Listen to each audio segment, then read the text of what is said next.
Right, and we're live. Evening, guys. Evening. Evening, everyone. I'm guessing we've got Cole there waiting and Perry, so they're probably they're waiting for us already. So tonight, spells and practices of witchcraft. I'm just going to sit here, look pretty, and try and learn something new for a change. Because I literally know nothing about this. A couple of tiny little things that I've heard about over the years, but I don't actually know anything about it. So you'd be surprised. There's a lot of stuff that comes under the common knowledge, and my granny told me that would actually be classed as witchcraft. I personally call myself a hedge witch because I do a lot of herbal remedies for myself. When people ask me for a herbal remedy, I have to do the whole disclaimer thing and say, look, it hasn't been medically tested. I test them on myself for a year and then test them on friends and family for a year. If there's no reaction, then yes, I will make one of them for you if you want it. Make one to help me here if you want. Well, see, the old-fashioned cure for that up here is you get a pregnant coo, to lick the top of your head. Yeah, I've heard that one. It's one of the old ones. One of my favourite. Really... I'm not that friendly enough with any of my exes, though. So one of my favourite, really random ones. Hey, Cole. Was supposed cure for fits. In other words, a cure for epilepsy. You have the shoulder bone of a sheep. You have a seashell. It can be any kind of seashell you want as long as it will hold fluid. So ideally a clamshell, really, because you need to be able to drink it. Various different herbs and basically weeds that grow alongside of the road and grow on the beach and on the rocks and da-da-da-da-da. Hey, Eileen's here. Hey, Eileen. Hi, Eileen. We've missed you. Better soon. We've missed you, Eileen. You get some ash from a previous spell that you've already done for clearing the mind. Mix it all into the seashell with 3 scoops of seawater. Yeah. And while you drink it, you stab the sheep's shoulder bone, and that cures your epilepsy. Yeah. I think if ever I get epilepsy, I'll stick to the medication. I'll stick to the pentatone. Yeah, I think I'd rather drink a bottle of brandy and forget about it.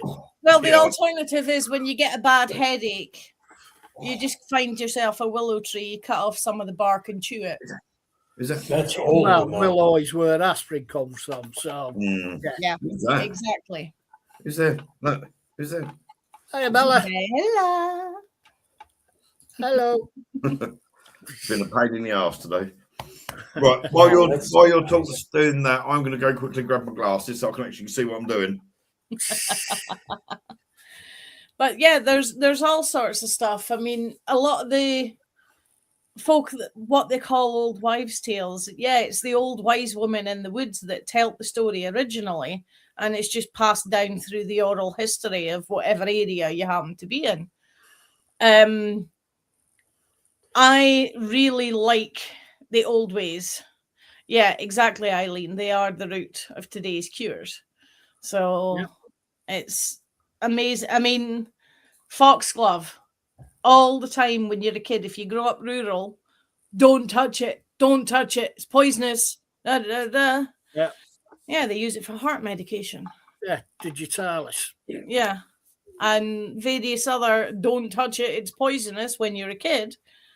They're all used in medicines nowadays. Yeah. I mean, they were used in medicines before, but back then we didn't really know why they work. But nowadays, the pharmaceutical companies have found a way of distilling the effective ingredient to create tablets and medicines and stuff. Now you can't patent something that's natural. So you got to figure out how to make it work with chemicals. That's it. I mean, there was a thing that I was watching, must have been 3 3 or 4 days ago. Obviously, as you know, I've got the mental health, and I'm open about it. You know what I mean? It's a part of me. I don't care who knows. But with the mental health now, they're actually looking to use ayahuasca and magic mushrooms to cure mental health problems. Yep. The ayahuasca has helped a lot of people unlock the crap that has caused whatever diagnosis they have. And a lot of them have had life-changing experiences with the ayahuasca. But all of these things have to be undertaken with supervision of somebody who knows exactly what they're doing. And that's going to be the hardest part for most people, is finding a practitioner who knows what they're doing, especially over here for ayahuasca. I mean, we've got a lot of Peruvians and all the rest of it from South America. How many of them are practitioners? Exactly. I mean, that's where I chose tonight's name from. I have a lot of customers who ask for recipes and remedies for things that are from Latin America and South America. And then, of course, you have the Portuguese as well. So I just chose the name La Curandera because that's what they call me. So I don't class myself as a witch, really, because the normals presume it's all pointy hat, broomstick, and evil magic. Yeah. That's the one thing I know. There's no such thing. There's no such thing as good black and white magic. Yeah, it's all intent. No. Yeah, it's all intent. Well, that's the problem. That's the thing, is we have all got good and evil in us. There is no evil. Yeah, exactly, Eileen. Yep. Yeah. I mean, a lot of folk will know me by my nickname of White Witch. Now, witch was because, well, yeah, exactly. It's, as far as religion goes, when I do house clearances and blessings and things like that, I'm a pick and mix chick. I use a little bit of Roman Catholic, a little bit of Native American, a little bit of ancient Celtic. Pick and mix. Whatever works. As you say, which witch is which. And I got fed up of folk asking, are you a good witch or a bad witch? So that's why I added white. That's the only reason I have the nickname White Witch. It was just to shut up the, oh, yeah, good witch or a bad witch.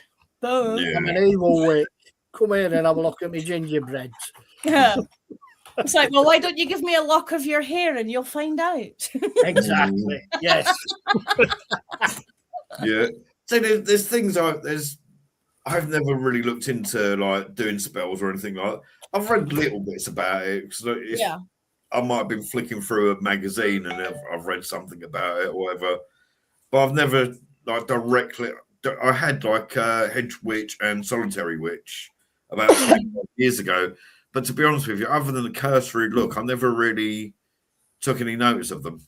I didn't try any of the spells, and simple things like putting a spider in a walnut shell and binding it with a hair and put it underneath someone's window. Supposedly it makes them fall in love with you, and if the spider's alive on the next moon and all this sort of shit. Is that your hair or their hair?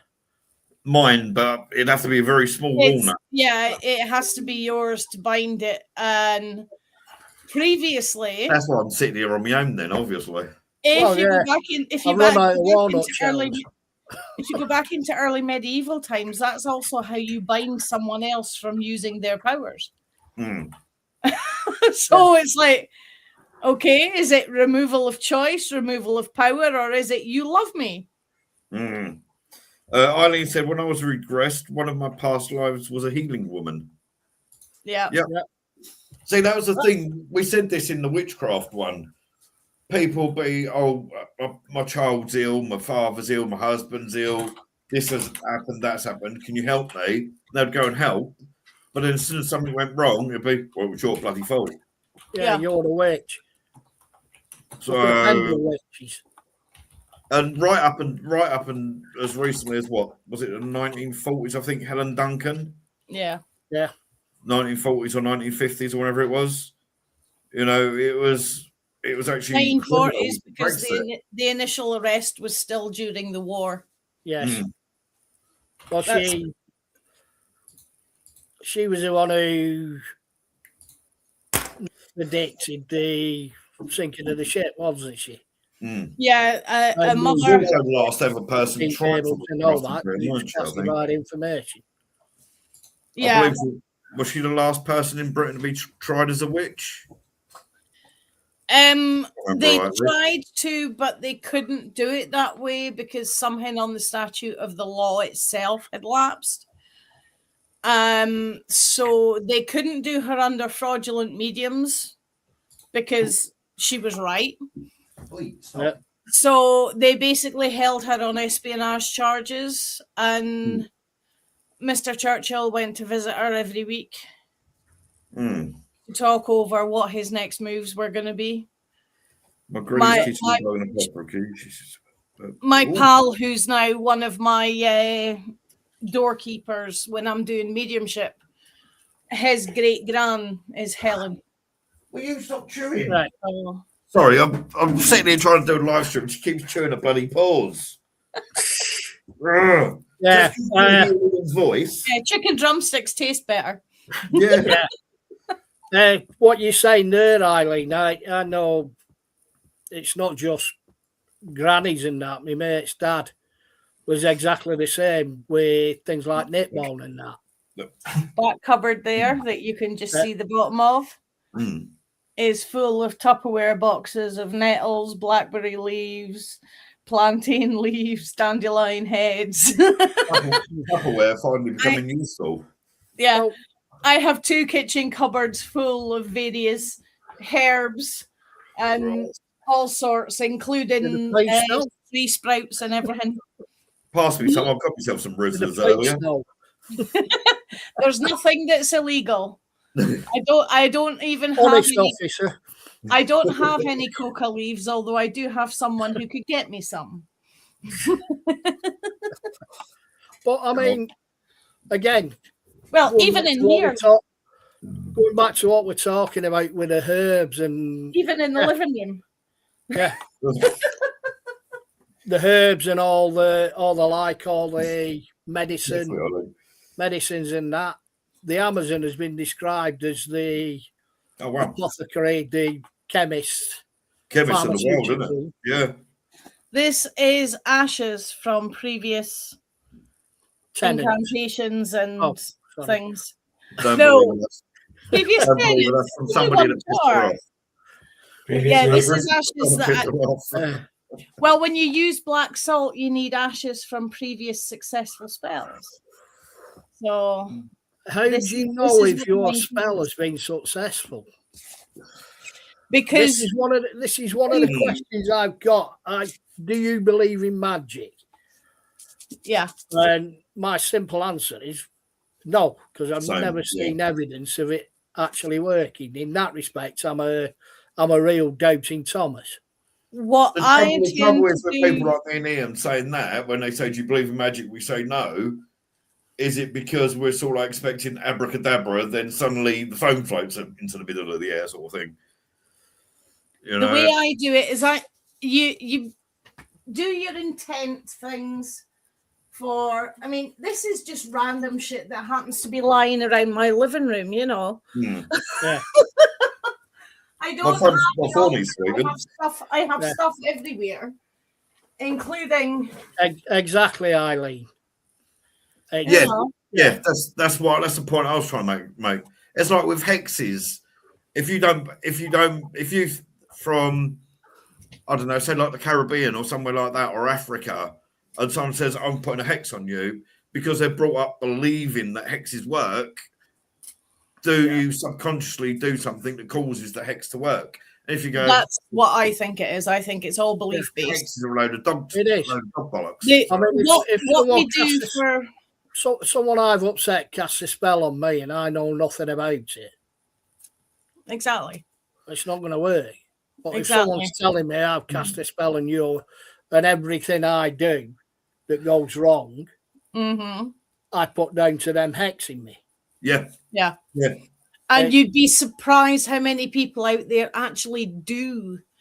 But for the most part, I'll come back to voodoo and vodun in a bit. Yeah. But for the most part, the intention spells, things that the majority of us do, are just like, I've got a hangover, I'm poorly or whatever, I have to go to work, gonna go and give me a hand here, can you lend me some energy? And this, like my jar of ashes, the herbs, whatever, it just gives you something to focus on. Yeah. And I do think 99% of it is up here. Yeah. Yeah. I do honestly think that. Well, because originally the word disease. So often you get help from spirit with it as well, which is when it gets kind of weird. And that's you saying up here because originally the word disease meant of the mind anyway. Mm-hmm. So technically, wouldn't a spell be? It is just like a medication to a degree. Well, look at the word weird as we spell it normally. Yeah. The original version of it is spelt with a Y, which is the other reason I have a Y in White Witch. Y in Witch. Yeah. Yeah, and there's a Y in Witch. But the original weird, W-Y-R-D, and the Weird Sisters, it literally means magical or miraculous, depending which translation you look at. Yeah. So when somebody says you're thinking weird, I'm like, yeah, I am. Thank you. You know, nothing throws them than when they're trying to insult you and you accept it as a praise. Yeah, exactly. And the look on the faces when you do it, and it's cheers. It's like, what? It does interest me, not enough to like go into it and start practicing and things like that. Yeah. Not enough, but like a cursory interest in it. And I've seen stories of like couples that have been trying to have babies and they haven't worked, and they've gone to their witch doctor or somebody that's a witch or a Wiccan practitioner and all that. And a month later, they're pregnant, and they've put it down to the magic. But the magic isn't it more likely that if they hadn't have gone in a month later, they would have got pregnant anyway? Yeah. I think it's more mental energy, because they when they go and see the practitioner, as far as they're concerned, they've done everything they possibly can for this to happen. Now, we just have to accept our fate because we've done everything we possibly can. And what happens then is they relax, and then they get pregnant. Try having sex. That's an important part of it. I've lost count of how many couples I know gave up and adopted, and when they had their adopted child for 2 years, all of a sudden the woman's pregnant. Yeah. Funny enough, that happened to my Uncle Ted, my Auntie Carol. They'd been together 14 years, been trying for kids all along, gone through all the tests. So both told they were sterile. Ted worked for the Bank of England. Carol worked in doctor's surgery. And she was sitting in surgery one time. She started throwing up because she didn't feel too good. And at the time, there was like a virus going around in the area they were in. And she popped in to see one of the doctors during a break, and he went, "No, you're actually in labour."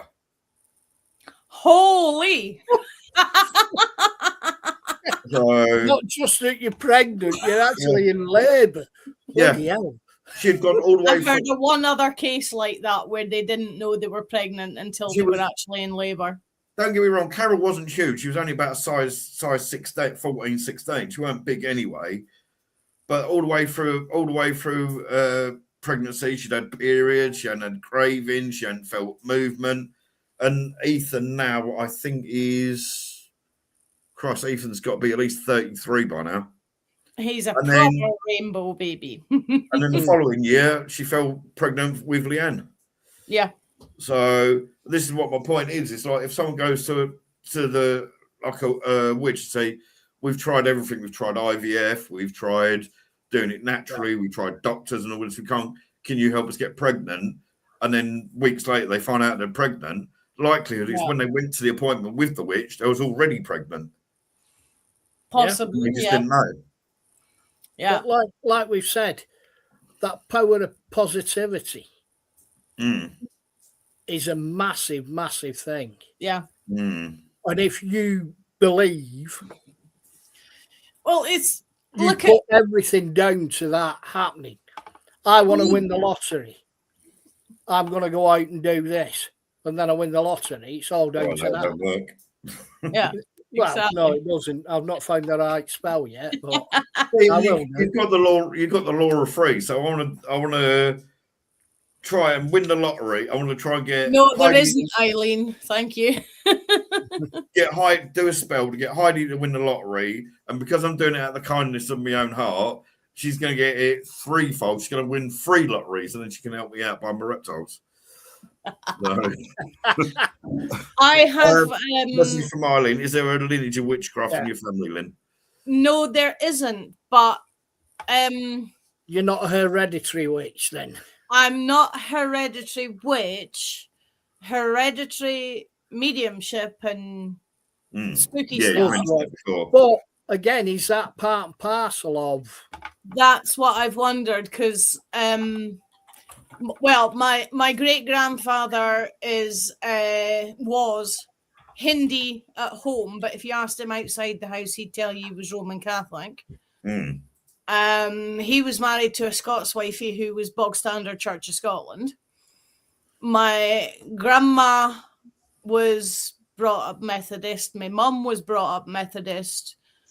My dad, well, his parents run a pub, so Church of Pub. And he still is. But the mediumship and the weird spooky stuff and just the seeing and communicating with those others has come all the way down mum's side of the family.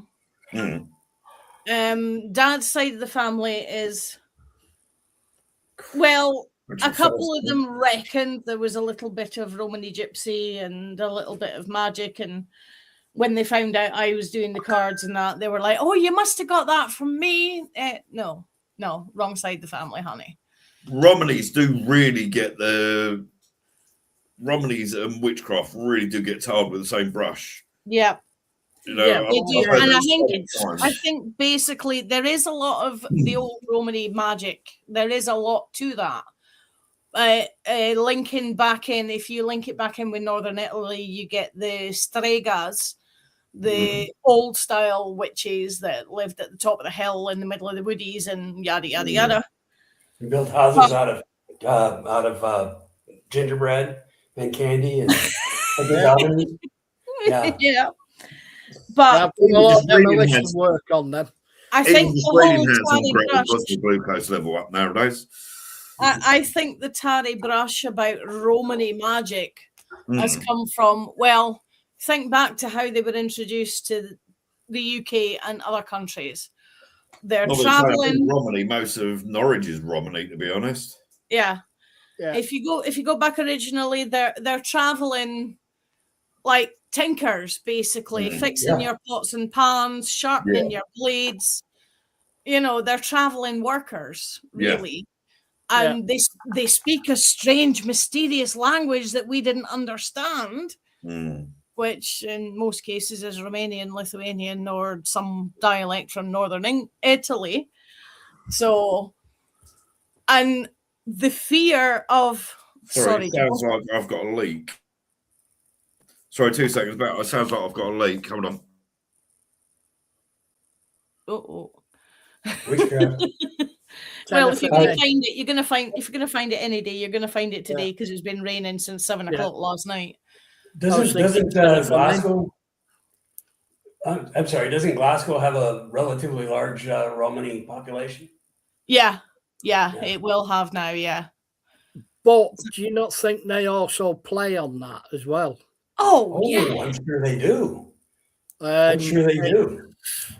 If you have a weird kind of tarry brush effect that makes people scared of you and leave you alone, you're gonna play on it. I do.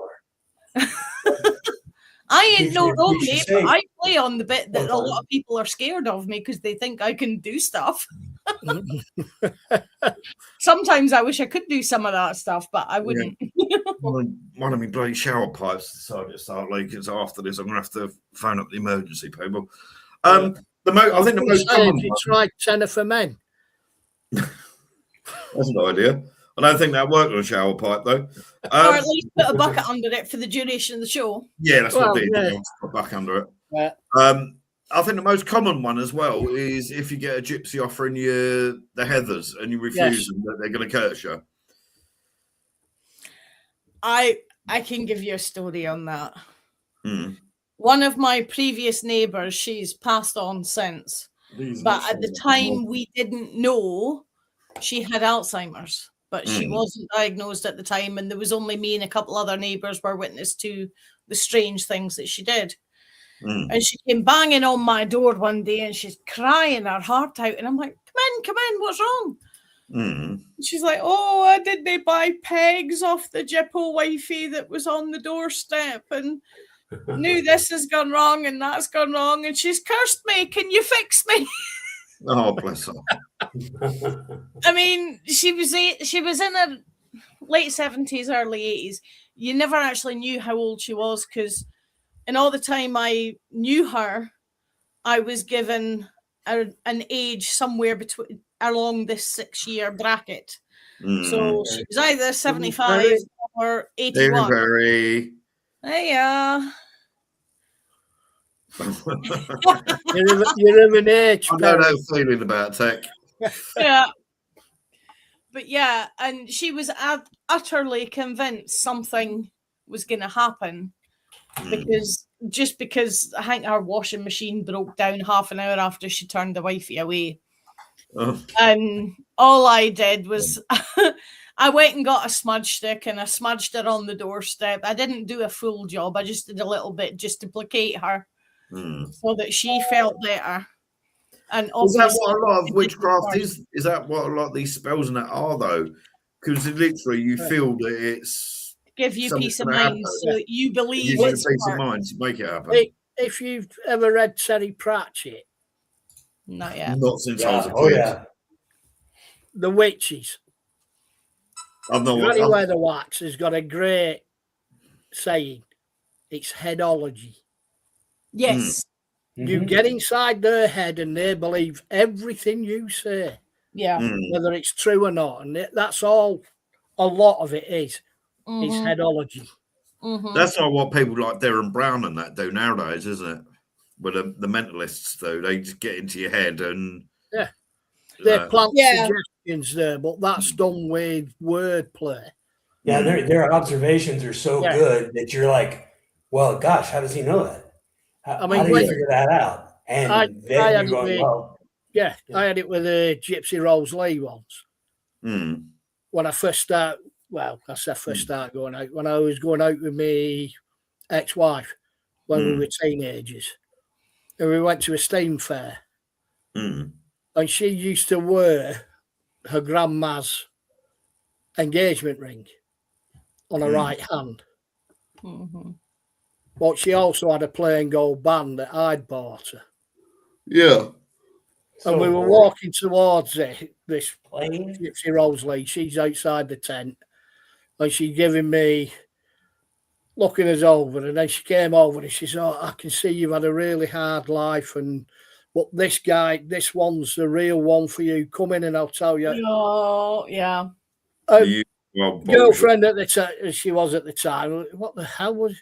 No, we're not interested, thanks. No, I can tell your fortune, and I can tell this is going to be a great relationship and all the rest of the shite. And as we walked away, she says, what the hell was it? I said, look at your hands. And she's looking, and I said, she's clocked your rings. Yeah. Hence all the bad relationship and all the rest of the shite. That's all she's done is cross my palm with silver, gypsy woman, our cold readers. Yes. Yeah, some of them, I would have to say some of them, because for every 10 baddies, there's one genuine. Yeah. But a lot of these pier end and festival people are to a degree that happened to Linda, and that, well, you'll know what I mean, but that very famous medium from a very famous TV show who was actually a medium, but because of the TV show was made to fake everything. Yes. So and then they exposed him. Yeah. Yeah. Yeah. And then they exposed him, yeah. Which, you know what I mean? You're the one telling them to do that, and then you go out and expose them. Yeah. Mm-hmm. Well, I've still got no time for the... Yeah. I don't know if I mentioned this story before, but I was in New Orleans one cold and miserably cold night. That's well known for witchcraft, that is, isn't it? Oh, it's an awesome place. But I was working that for about 2 weeks there, and I had a hotel room down the street. Of course, I did the ghost tour. Every ghost tour in town is that nice. Jealous, jealous. And all of them went to the Lalaurie Mansion, by the way. Every single ghost tour stops at the Lalaurie. Nice. So you can't go in or anything, but everyone stops there. It's kind of like the pivot point of everything. Yeah. But I'm there just outside the church, and there's somebody all bundled up. I couldn't tell if it was a guy or a girl or who, but they were all bundled up there. And I walked by and I hear this person go, palm read, tarot's read. And I said, let me finish this tour. I'll come back.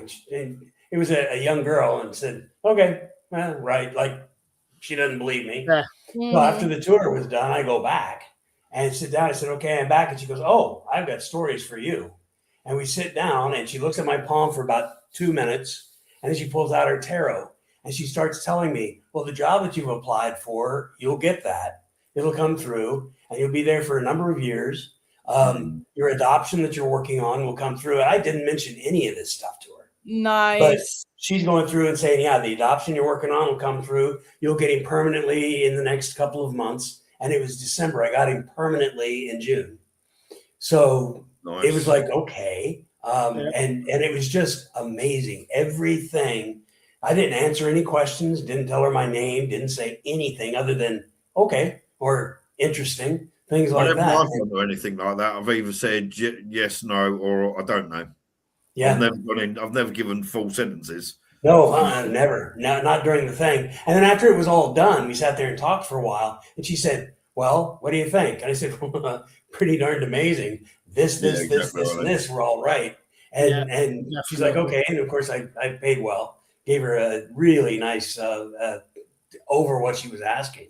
And it was just like, it was just amazing. And everything on that list worked out exactly right. The trouble is with things like that, with mediumships, with psychics, clairvoyants, witches and things like that, you'll get one good one and 15 bad. Yeah. And that is the issue. And it's like anything with the paranormal. Yeah. It's like photos, it's like evidence.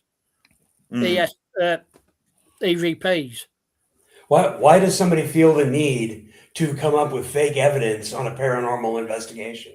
It's either there or it's not there. I can give you a direct quote from one of the behind the scenes video that we obtained.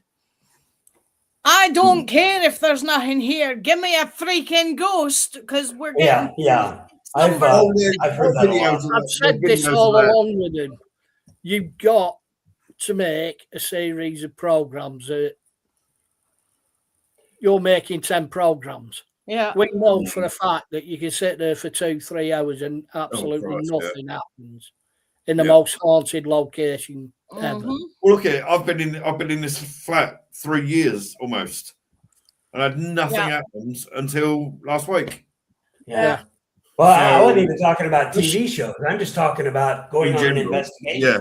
Why is it that you're there and somebody says, "Oh, I heard this," and it doesn't show up anywhere, and then you find out that the person's got a habit of coming up with things that have happened. Yeah. So why do that? I mean, when it comes to anything, why? Because it's I want the spotlight. Oh, I guess. Yeah, that's probably what it is. Yeah. Right. Somebody took this. I did that when we were really Yeah. I like that. I've tried giving a voodoo doll of myself a back massage. It doesn't work. No. Whoever's got mine, can you stick the pin a bit lower down my back with me sciatic? Yeah. Playing up. Yeah, sciatic as a bitch. Yeah. Yeah, voodoo dolls and puppets have been used Forever. Yeah, for as long as there's been people, pretty much. But on that score, is that witchcraft? Sure. I'd say yes, but see, all of this stuff is, I tend to call it practical magic, because you're doing a practical thing to help you focus on a task. Yeah, exactly. And as Eileen's put there, it's all ego, and she's completely right. It is ego. Yeah, absolutely. Yeah. I bet between me, Aileen, and some of you guys, we've probably met all the UK ones anyway. I was and some of the Americans too. Earlier today, I don't follow them. It's just you get random bits that come up on your Facebook, and I had the official Ghost Adventures thing come up. Oh, jeez. There's like a light flicking on in the room, and a guy jumps. Oh, the table's moved, but you can clearly, as you watch the video, you see him lift his leg and knock it deliberately against the chair. You know, and people go, "Oh, yeah, that's really good evidence," but you can clearly see his leg hit the table and make it move. It's surprising how people get attached to certain programs. But ironically, I put it in there. Yeah. Look, you can see actually the light going on. I put in there something about the light going on and off. You can't see where the light switch is, so a person could easily hide. The angle of the door, you wouldn't see their shadow, and you can clearly see his leg deliberately hit the chair. And the actual Zach Baggins put a heart on the comment. Yeah. The one that I like, it was along that lines, was with a UK based team, and there was one person who was known for chronically faking things, and one believer in a basement. Got an ex-wife like that. And they're both sitting either side of this table. They're fully in shot, their heads, their arms, their feet, everything. The feet of the table, everything. Nobody's touching anything. And the one that's known for faking is like, "Oh, this is all a load of BS. I don't believe you're here, bloody fake." And the table lifts from the floor and pinned him to the wall behind him. And the whole lot's in shot and nobody's touching the table. That's my favorite one of them, because it was a genuine one, and it was obviously somebody without a body getting pissed off at calling them the throat. But then again, the amount of money that they spend on TV programs, that could have still been easily faked. Yeah. No, because I know the other person and I know the cameraman. Ah, right, okay. And I believe both of them. I don't believe a word the faker says, but I know the genuine person. I know the cameraman. I've done that myself many a times. A reason to fake when that's what things happen, Eileen. Yeah, they have a reason to fake it. Yeah, they are getting paid very, very good money to come up with 10, 12, 15 programs a series. And if they did what we do and nothing happened, they'd close after the first bloody episode. Yep. I don't know. There's a lot of stuff. I've never faked anything at an investigation. I've tricked myself thinking that there's something there. And basically I was using my infrared, going through looking for heat signatures and stuff. And I'm looking at this thing, and I thought it was a wooden cabinet in front of me. And it wasn't. It was a metal cabinet in front of me. And it had wood look, plastic, sticky. Like a veneer thing. Yeah, veneer, plastic veneer over the top. So I'm sitting here looking at this, and I see the reflection coming off of that. I'm like, what the heck? What's standing in front of that box? I talked myself into it being something until I went and opened up the doors to look inside and realized it was metal. And it was like, okay. So I remember trick yourself into actually, I'm not sure where I'll put it, but I've got an IR camera. I only ever used it a few times, to be honest, because of the way things went previously. But I was in a really dark location. It's graveyard. Couldn't see for shit. You couldn't see your hand in front of your face. You use the IR, and I've done similar sort of thing. I thought I'd pick something up, and it was actually turned out to be the person I was doing an investigation with, because I couldn't actually see them because it was so dark there. but the IR picked it up, and for a few moments, I thought, oh, I actually, oh my gosh! When I pulled them over to look at the rewind, I saw them moving towards me via the camera. It is easily done. Yeah, it is. The best one in the world. We're not getting paid Mm-hmm. £1 million an episode. Yeah. Well, I've just had a quick nose, and a certain gentleman who's on that certain program I just mentioned, his net value since being on that program is around $40 million. Yeah. So of course you're gonna have demons everywhere. I can make it to the end of the driveway.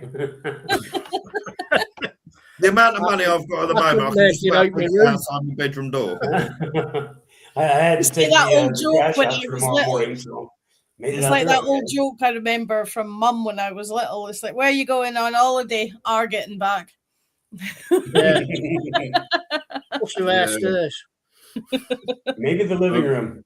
Or as the old saying, I've got enough money to last me till the end of my life, provided I only live another hour. Well, yeah, it's that New Year's Eve, 11 o'clock. I've got enough money to last me the rest of the year. Yep. Yeah. Yeah. So You go through it for some reason. as Ian was saying, though, it's like, say for instance, I don't know, say for instance, someone was really down on their luck. I don't know, their relationship had split up. They'd had to pay out a lot of money for divorces and things like that. They couldn't say where they'd come. And they said, is there something like Linda can do to help me, like, so like I can get my finances back and things like that? And you did something for them. How, as Ian said, how would you know that it's actually your spell that brought them finances in, or if it was going to happen anyway? Did it work? Did it make them feel better? That's the whole thing. Yeah. I think a lot of it makes them feel. I mean, one example I got, somebody asked me for a good luck charm. And I do have a very good book that has various formulas for doing good luck charms. And you need certain personal details about the folk and all the rest of it. And I made it. And the day I suppose, charged it, I can't think of a non-witchy way to say that. Well, that's good word. The day I charged it, their life turned around. They've never collected that charm off me, even though they paid for it. They've never collected it. I still have it rattling around in the back lobby, and I'm almost scared to destroy it or throw it away. Just in case. You know? Well, the power of suggestion. Yeah. I do still think it is mostly the power of suggestion. Yeah. The closest thing I've actually really learned about. Excuse me, sorry. That Coke was colder than I was expecting it to be. The closest I have kind of come to that was Gerald Gardner when I had my my website. I'd done a piece about him, and during the war, him and not just him and his coven, but other covens done a cone of power to stop the Germans ever actually managing to land in Britain. Yes, the Germans done a lot of damage, but it didn't actually ever set foot. Technically, you might have had the odd couple that landed that were quite quickly caught, but there wasn't a full land invasion. Well, look at Hess. He landed, but he crash landed. Yeah. We've got a hangar up here that's riddled with German bullets, but when they had done it, they didn't have enough fuel to get home. So them and their plane are out in the Firth there somewhere. Yeah. But there was never actually a physical boots on the ground landing, was there? No. So could it have been that down in Jersey there was? Well, Jersey and the Channel Islands, but they're closer to France anyway. Not in UK. Not on mainland. Could that have been that the cone of power actually worked, or it was just coincidence that the British just fought so valiantly? it's more to do with the fact that the British fought so valiantly, because the Germans also had They do the actually. spellcasters. Mm-hmm.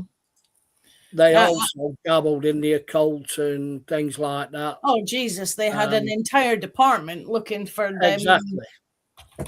I've lost the word for it. The spirit of destiny. Yeah. And various other objects. Yes. I'm going to burst the warlock bubble.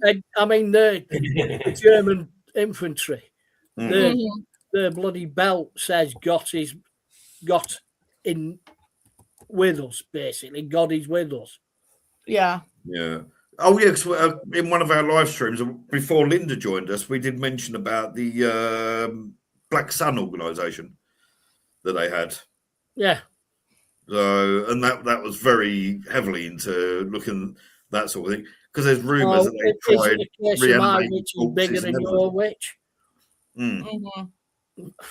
So, Linda was saying about the warlock. Yeah, I'm going to burst the warlock bubble a bit.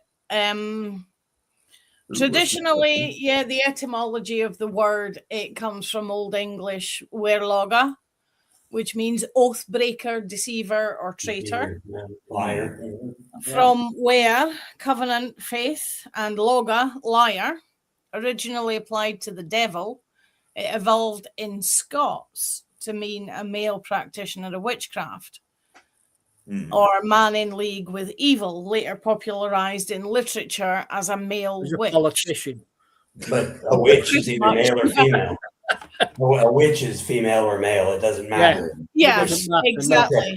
I don't know how true it is. It's only after it's used in literature to describe a male witch that it seems to come into regular parlance and people use it. How true it is, I don't know, but I remember reading once somewhere that it became more of a common use word after the director Ed Wood used it in one of his films. It was a known word. How about who used it? The TV show Bewitched. They used warlocks for all the male witches in that TV show. I only vaguely remember that, to be honest. Yeah. Well, again, it's that power of suggestion. Yeah. Media is a massive, massive influencer of how one of the other potential theories for the name, the word, is from the Norse origin of Vardlokkr, which means caller of spirits. That's where I knew it from. Yeah. So, but it's not used. It's not used properly as people use it now. It's not really used till it starts appearing in books, and I can't say TV series because we're talking like 1700s when it starts appearing in books. So, but it isn't actually male witch. As Joe said, a witch is a witch, whether they're male, female, or identify as a toaster or a snowflake. But it's the usual thing. It's predominantly for the evil. There's no such thing as black magic or white magic. It's magic. It's magic. And it's your intent. Your intent. But the warlock was always portrayed as the evil side of things. Well, once you come into the 70s, you get a lot of horror movies that are warlock or Night of the Warlock and blah blah blah. So I remember being. Yes, Eileen. I always wanted to be Tabitha as well. I always wanted Tabitha. I didn't want to be Tabitha. I didn't want to be her. I wanted her. she was too blonde. That's a bit weird though, because Tabitha's the little girl. Yeah. Well, I didn't want to be her. You mean Samantha? Samantha, that's the one. I know what you meant. I knew it was one of them. What's this one? Eileen, how did black become a connotation for evil? That's what I don't understand, because to me, black is one of the purest colours. Because you say black isn't a colour. Black magic and white magic's good, and black magic's Black Magic's bag. Yeah. Black is a purer color. White No, is made up of dozens upon dozens of different colors. Black is the absence of color. Black White is is just all one color. colors. Yeah. So it's more black is more one. Black is as pure as direction white. for It's them. just the other side Yeah. is how some The folks. thing with black, though, is it's psychological. Yeah. It's the darkness. It's that fear of the dark. It goes back to the fight or flight. Yeah. Yeah. You see Night someone time. in black in the darkness, you don't know whether they mean you good, bad, or Sorry, Yeah. or whether it's a arthritis. metal cabinet or a wooden cabinet. Ancient and cultural see origins something there comes up that's- with that exactly, the darkness and fear. Yeah. Yeah. That's what I. And it's said that people are There's not another actually afraid of the dark. They're afraid of what's in there. Of what's in it, You yeah. can't see But it. if you can't see it because it's black, Yeah. it's And gonna here's put fear here's in another one that's going to make Carl smile and make Joe go, yeah, we knew that. In various mythologies and religions, particularly the medieval Christian tradition, a metaphorical contrast was established where bright colors and light represented good, purity, or fortune, and Right. dark colors and black represented evil. Now, you think of most medieval churches; they were painted with basically primary colors. They look like a bunch of 7-year-olds were let loose with a paint pot, but had a bit more skill than most 7-year-olds. Another one is in ancient Egypt, black was associated with fertile, rich soil and represented life and fertility. And as in comparison to that, in That would have a been lot of paganism. Asian cultures, you wear white at a funeral instead of black. Right. Yeah. But again, you've got night and day. Mm-hmm. Yeah. Things grow in the daylight. Yep. Yeah. Everything shuts down at night. Everything shuts down in winter when it's the darkest days. Yep. Night scented why- stock, common garden plant, night scented stock. A lot of people used to think it was a witch's plant because the flowers open and the scent is stronger in darkness than it is in daylight. Yeah. Well, I mean, this again, year, it's perpetrated in the That looks media. illegal, Carl. You look at cowboy films. Yeah, bad guys always got a black hat on. He's always got a black hat on. The good guy always wears a white. But that was originally though. tell That was done to help explain the story easier. Yeah, but identify It's people. the same principle, really. They don't actually tell you that. Mm. It's just taken for granted. You watch it often enough. He's a good guy. He's got a white hat on. He's a baddie. He's got a black hat on. Yeah. No one needs to tell you that. Yeah. I mean, that's precisely why I would just turn up with a pale brown one, a tan coloured hat. Just it's like, go on then, have a guess. Dark grey.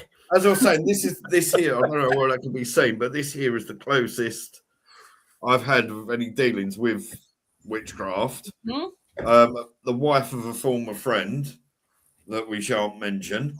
Sorry, my alarm's gone off. Because in my previous up in Leyston, as you know, I had all that. Version.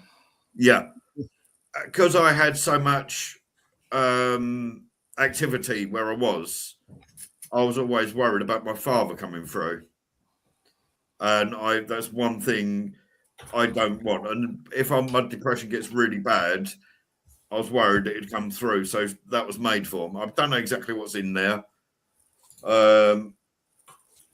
They look like salts, possibly straw, Ashes.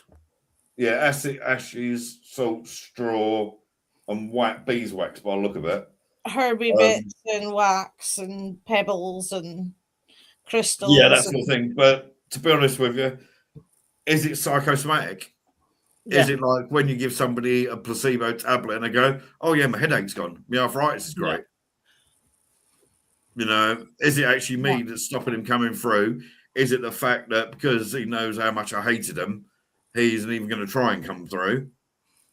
Or is this actually doing something? Or if you look on a slightly deeper side of spiritualism, is he still sitting in a cage going through a review and serving his punishment, so he's not allowed to contact anybody? There you go.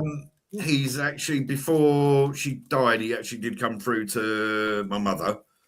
And since she's died, he apparently came through to my grandfather a couple of times. So, well, why he's come through to my grandfather? Because my grandfather never liked him. Yeah. In fairness, enough said there. So we've got a family member like that. Me and Mum will go to the spooky kirk, as I call it.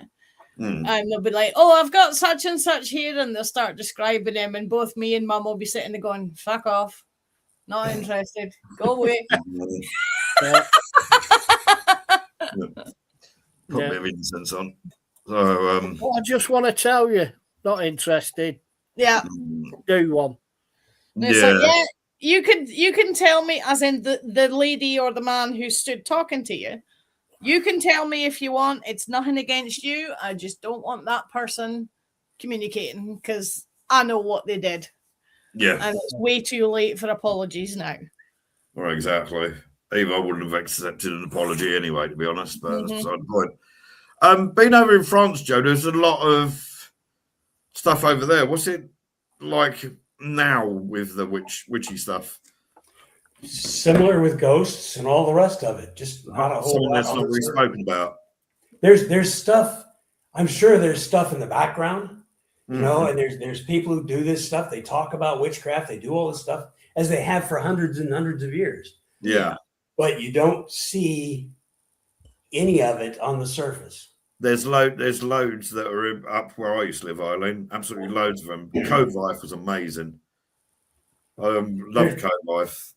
There's even just thinking of Cove Life, though, my kidneys start twinging from that punch. But yeah, sorry, Joe.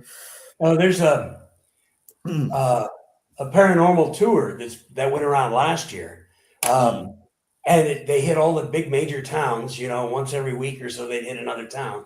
And they finally made it to Carcassonne, and I went in, and it's very much like a paranormal convention.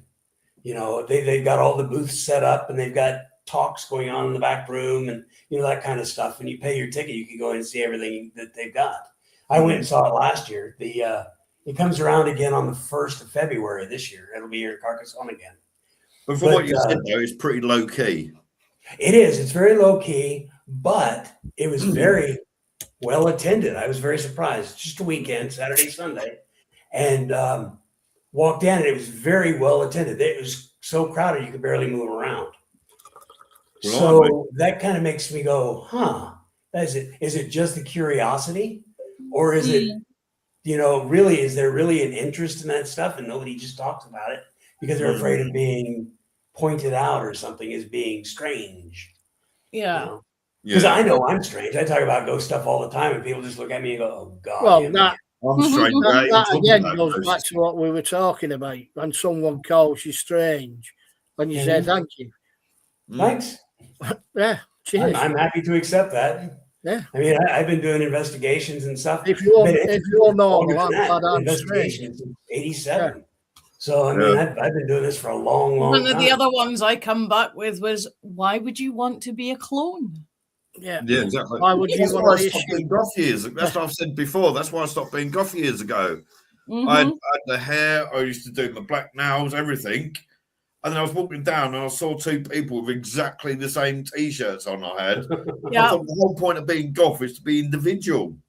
Yeah, I had a friend who was goth, and he said he and his girlfriend both, you know, dressed up all the time. And he says, yeah, we're individuals and we're unique. We're nothing like anybody else. And I said, you look just like Steve does, and you look just like Amy does, and you look just like everybody else. Yeah. And, you know, it's very true. They do. They're individual and unique. I had a school teacher once who said exactly the same thing about us as teenagers. He says, everyone hates the idea of a school uniform. You hate the idea of being uniform. He says, yeah, you all go home and put jeans on and trainers and T-shirts. Mm-hmm. If that's not a uniform, what is? Yeah. The thing is, like, that's what finally done it for me. Is I was talking to some goths, and they went, "Yeah, well, we're like completely different from everyone." And I was standing there looking at them, and they both had the Cradle of Filth T-shirt with the nun masturbating on it on. Mm-hmm. So I'm thinking, no, you're not. Grebes are even bloody worse. But never mind, we won't go into that. But you've been doing this a lot of years now, Lynn. Well, can you remember what your first ever spell you did was? The first ever where I attempted something. Was it to make my hair go away? It worked. If it was, it worked on me. Yeah. It I didn't was know you make- then. The first one I ever attempted was to make the bullies leave me alone, or basically to make everybody leave me alone. Exactly. And it didn't seem to do anything. But then I saw it was something on a shop window. It was They just turned around and smacked him on the nose and then never came back. Not quite. Yeah. But I'll get to that in a minute. It was a thing on a shop window that was basically a case of don't just dream it, take action on it. So then I thought, right, I'm going to make an example of the next one that picks on me. Well, at that time, I was only in first year at high school, so I'm like 11 coming on 12. Yeah. And I'm already a size 16, right? So I was a big chick. And the first one that picked on me after I made up my mind to change things was about 3.5 stone wet through. Yeah. Now, I don't know if we've discussed before, but my dad was a wrestler. Yeah. Back in the days of British wrestling. He never went for it properly because he was scared he'd get his face ruined. But as kids, a lot of kids my age anyway, you would toy fight with your mom and dad. Yeah. When the weather's miserable and you can't play outside, you have a toy fight. I think I used to have real ones with mine. Well, with our toy fights, it's a lot of ours devolved into that too. But we were basically That's just being Scottish, Linda. Yeah. That's just... Yeah, but they're not. Our parents are. That's true. We've got one person that was born in Scotland in the family, and that's 5 generations ago. That's all you need. I've got into my DNA. I've got 30% of it. It's like my friend says. There's the biggest thing to happen in Scotland was in the 1500s. Every member of the Wallace and Bruce family was deported to America. They must have been, because all the Americans are related to William Wallace or Robert the Bruce. The Irish. There's more Irish in America than there's ever been in Ireland. And Scots, yeah. Well, saying that to a real Irish person, they go, "Hey, shit." Exactly.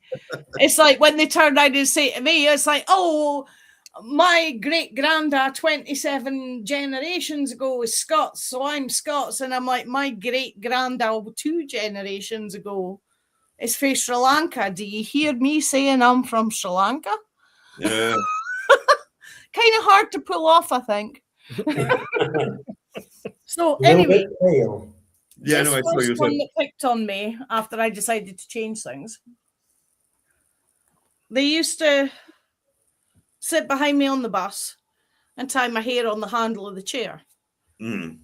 Now, my standard thing, because I have a high tolerance of pain, because I've been a migraine sufferer since I was 7, I just used to stand up and walk away, leaving my hair attached to the bus, which used to freak some of them out. But this one lassie, she came and she's doing, like the 11 and 12-year-old fighting. And I grabbed her by the collar of her shirt and the arse of her jeans and the arse of her school trousers. And I carried her up the stairs like a barbell. 3 floors. I'm stood at the top landing, giving it this. You don't fucking leave me alone. I'm going to throw you. All of a sudden, there's 7 teachers on the landing below me, and everybody else has just scattered. After 15 minutes of conversation, I agreed to put her down and let her go. But I told her, now you know what I'm capable of. Calmly, don't cross me, or you'll find out what I can do when I'm not calm. She didn't speak one word to me for 15 years. She's now a friend, funnily enough. Yeah. It was great because nobody bothered me for 6 months because they were all like, holy fuck. Yeah. Well, I would a suggestion. Yeah. Good point here. Going over the edge. Good point here from Eileen. France being a Catholic nation, and anything off course must seem really spooky and verboten. Forbidden. Yeah. I can give you an oddity on that. I suppose it could be a Polish reason are why all it's always Catholic told. as well. The Polish, Lithuanian, Romanians, a lot of them are Catholic as well. And I have so many customers from the Catholic denomination from those countries in this area. The thing with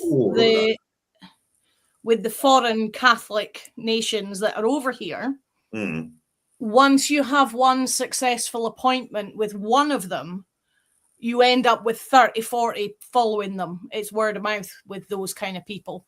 Yeah. And weirdly enough, I don't know if it's the being close to Russia thing or closer to Russia, but the Polish have they seem to have a very analytical outlook. So they are fantastic to have on a ghosty investigation.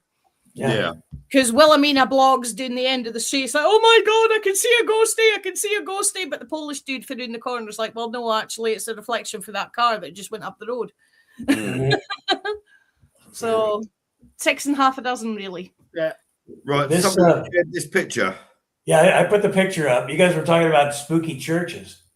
That is absolutely stunning. This is the spooky church that I know of here. Now there's another one, and you can get into that one. This one you can't get into.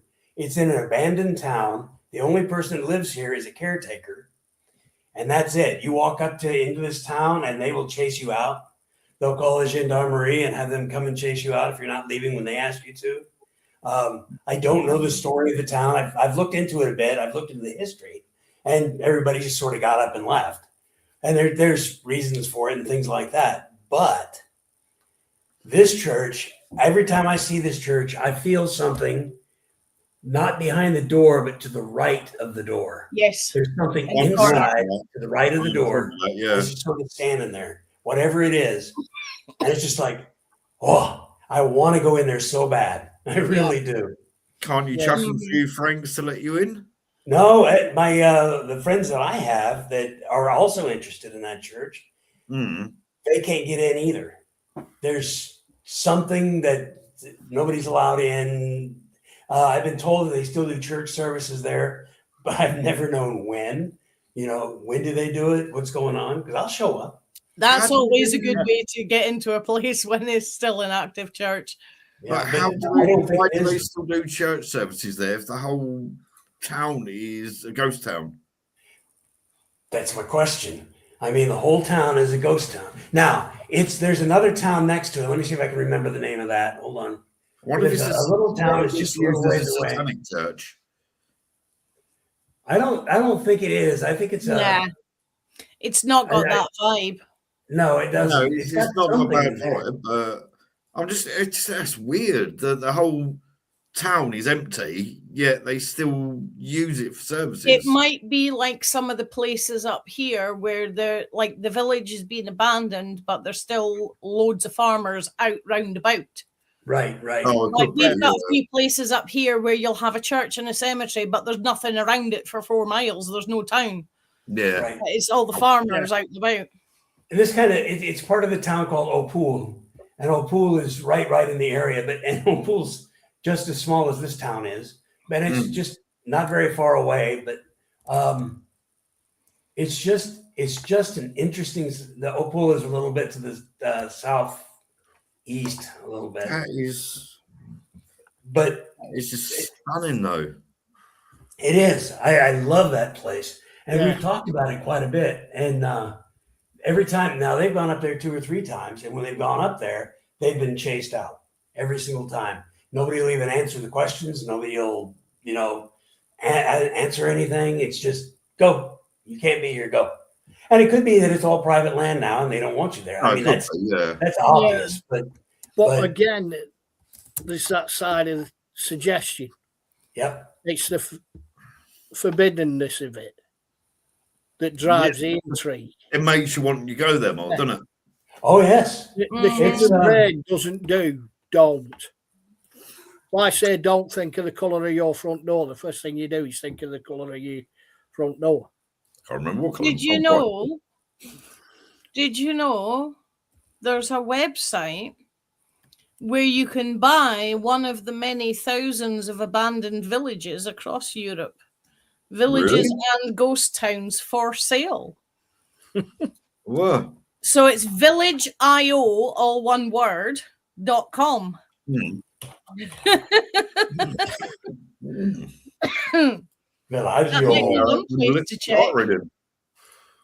there right now. That is cool. France, Italy, Spain, Portugal, UK, and more. Yep. That's pretty cool, that is. What sort of prices are they going for? I saw one not too terribly long ago for sale in, I think it was here in France. I think I would stretch to a $5. No, probably not a $5, but maybe 10. But they pushing it a bit. But it was a small town in the Pyrenees, I think, if I remember right, and it was for sale. There were like 6 houses, a little shop, little things like that, and they were all abandoned for sale. Mm-hmm. That is just so awesome. Hello. I think I might start doing the lottery. Coming up to say hello? I'd love that. I'd love that. Where's let's see if I can bring it up. In my life, bloody Trump would invade. Yeah. Eileen, you feeling generous and buying us all one? Well, for €1 each, we could all afford one of them. Oh, yeah. I can't remember the name of this church, but this is one in Suffolk. Yeah. And I don't know how well you can see it on that image. These glasses really aren't strong enough for me anymore. I have noticed that, especially on my left eye, I'm getting more of it's getting a lot darker around the outside, so I need to get them checked again. But all around the outside of that door, there is witch sigils that have been carved in, supposedly to stop witches going in and casting spells on the parishioners and that sort of thing. Mm-hmm. Unfortunately, I didn't ever get the chance to go there because things tend to shit. Yeah, you'll see a lot on a lot of medieval buildings. Yeah. Down south in Englandshire, you'll see a lot of the double V. Yes, which might appear to be a W because the letter W didn't exist in English until like the 1600s. Well, it's like they've done that film, The Witch. They've done with it, making it look like the double V, haven't they? So the two V's. It's something like Virginus Victorious or something like that. I forget which, but it's to represent Mary, basically. You've also got the daisy wheel down in England as well. You see, that door frame's got the daisy wheel on. If you're at a medieval building, check door frames, window frames, and fireplaces. That's where they tend to be. All points of entry and exits. Yeah. You may even find a poppet, a voodoo doll, or a charm, or a shoe in a fireplace with stuff in it as well. It's all to stop the witches gaining entry. If it's somewhere that was used for witch trials, you may find a swastika either side of the door frame, either side of the window frame, fireplace, whatever. Swastika was a sign of protection and peace. Wasn't that originally a Hindu sign? Yeah, before it was destroyed. I think it even predates Hinduism, doesn't it? Really? I'm Yeah, not sure. I know it's goes ancient. back. Yeah. Being found in the I think Egyptian. about the closest that off the top of my head, the closest I can think what could, I suppose, be like, I suppose for want of a better way, magic Thanks, spell. Colin. Virgo Virginum. Oh, that's it. Cheers, Colin. Would be when in the 1800s in America, Nice, the Eileen. young maidens would put apple seeds under their tongues and then stare into the mirror to see by candlelight. And I know that's an offshoot of Bloody Mary, but then I believe it was like in the 1800s and early 1900s. It was believed you'd be able to see your future husband, even though putting apple seeds, obviously you got a chance of cyanide poisoning. But I was going to say that's why, because classed cyanide's a bit hallucinogenic when it's only in low doses. Yeah. You also got the peeling of the apple. You get it in one long peel. Throw it over your shoulder, and it's supposed to spell out the name. Landing the initials or the name. Yeah. That one I actually did try when I was a kid. There's a really, I think my apple really was odd as dyslexic as I was, so. A really odd one for you. But would that be classed as a magic spell, putting the apple seed under there, or would that technically yes? It would. Technically yes, but basically all they're doing it's like somebody nowadays taking something that's not over the counter to hallucinate. That's all it is. One of the odd ones, the really odd ones, to make a particular gentleman fall in love with you. Like you've got your eyes set on this guy, right? You have 3 pieces of bacon, as in 3 slices of bacon. Got me at bacon. You might want a bucket nearby for this. Bacon, Joe's ears are just perked up. The lady wears the 3 rashers of bacon in her underwear. Oh, God. And then in one of her shoes. No, that's just completely ruined the flavour. Her left shoe for marriage, her right shoe for just a relationship for 2 days. And then you make a meal out of it for said gentleman. Isn't that how Match.com started?